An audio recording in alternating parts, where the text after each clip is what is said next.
Welcome to Systematic Program Design. I'm Erica Thompson, a TA for the course, and I'm going to take you on a tour of the website so you know where to find all of the information and tools you'll need to successfully complete the course.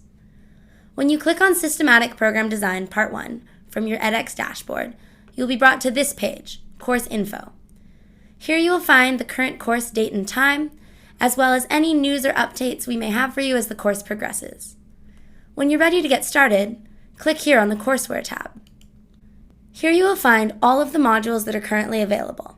When the course starts, that will include Introduction as well as Beginning Student Language. In the Introduction module, you'll find several subsections which will help you get started with the course.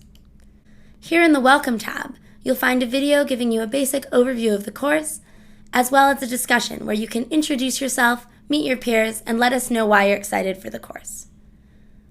Next, you'll find the Course Organization tab, which includes this video, the Syllabus tab, which contains basic information about each of the 4 modules in the course, as well as about how much time it will take to complete them. Then we have the Schedule page, which contains information about due dates and release dates, an overview of the grading policy, some study tips, information about the course team, and a module wrap-up, which contains a survey you can take to let us know a little bit more about you, your background, and why you're here. When you're ready to get started with the course content, click on the Beginning Student Language module. At the beginning of each module, you'll find the module overview, which contains basic learning goals and information about each module. Under that, there will be a number of lectures, including videos, practice questions, and other components. Here in the Expressions subsection, you'll find a video that's split into 2 parts, as well as some questions for you to complete as you work through the material. This little alarm clock sign lets you know that there is graded material within the subsection, so make sure you complete those questions before the due date. At the end of some subsections, you will also find a discussion tab. The discussions are a great way for you to talk about the material with your peers and make sure you're understanding everything as we move through the course. At the end of each module, you'll find some practice problems. The practice problems are another great way for you to make sure you're keeping up and fully understanding the material. If you feel you need additional practice, you can follow this link to the Problem Bank page, which contains all of the problems for all of the modules, along with some information about their difficulty, as well as approximately how long it will take you to complete each one.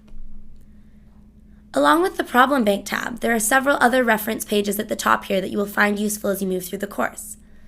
The Design Recipes page contains a table with all of the design recipes for all 3 parts of the course.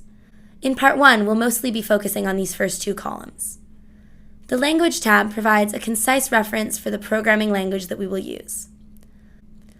The Glossary page contains all of the terms that are introduced in the course, as well as some information about which lecture you can see to get more information on them.